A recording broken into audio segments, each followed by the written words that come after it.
पहले तो मैं आपको एक सामान्य ज्ञान की बात बता दूं कि अगर आप नीट की तैयारी कर रहे हो तो आपको इस कैलकुलेशन पर, खासकर बायोलॉजी में कि किस चैप्टर से कितने क्वेश्चन आएंगे, कौन से हाई वेटेज के चैप्टर हैं, ये वाली कैलकुलेशन तक पहुंचना ही नहीं चाहिए था।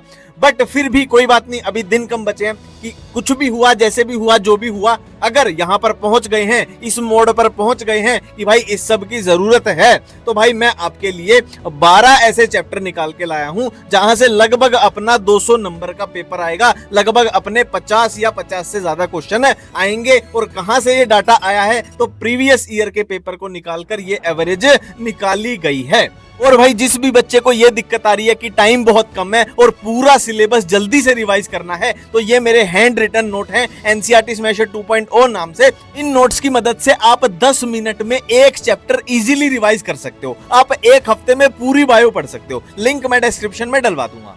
भाई सबसे पहले है जेनेटिक्स के 2 chapter, principle of inheritance and variation and molecular basis of inheritance. In 2 chapter से आपको हर साल 10 से 12 क्वेश्चन देखने को मिलते ही मिलते हैं। नेक्स्ट हम बायोटेक की बात कर रहे हैं, इसके भी 2 चैप्टर हैं, एक प्रिंसिपल एंड प्रोसेस और एक एप्लीकेशन वाला। यहां से भी आपको 8 से 10 क्वेश्चन देखने को मिलते हैं। नेक्स्ट बात कर रहे हैं हम 4 चैप्टर की, जिसमें अपना cell cycle and cell division, biomolecules, structural organisation and animal kingdom वाला चैप्टर हो जाएगा।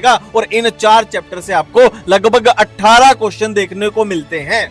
Next wise sexual reproduction in flowering plant, human reproduction, human health and disease, तीनों चैप्टर क्लास +2 के हैं। और ये +1 का मॉर्फोलॉजी ऑफ फ्लावरिंग प्लांट, यहां से आपको 13 से 14 क्वेश्चन देखने को मिलेंगे। देखो एक बात ध्यान रखना, जो ये चैप्टर है ना, sexual reproduction in flowering plant हो गया, मॉर्फोलॉजी हो गया खासकर, और क्या है अपना एनिमल किंगडम हो गया, तो ये पॉसिबल ही नहीं है कि यहां से एग्जाम्पल्स के आपके सवाल ना आए। तो इन चैप्टर के एग्जाम्पल अच्छे से पता होना चाहिए, क्योंकि इनके एग्जाम्पल्स के सवाल आते ही आते हैं। और भाई कुछ यूनिट का भी मैं आपको आंकड़ा बता देता हूं, जैसे ह्यूमन फिजियो है, टोटल ह्यूमन फिजियो में 6 चैप्टर हैं, जहां से 12 से 18 क्वेश्चन आपको देखने को मिलेंगे। प्लांट फिजियो से आपको 7 से 8 क्वेश्चन, और इकोलॉजी में अब 3 ही चैप्टर रह गए हैं, और 3 चैप्टर से आपको 7 से 8 या फिर 9 क्वेश्चन आपको देखने को मिल सकते हैं।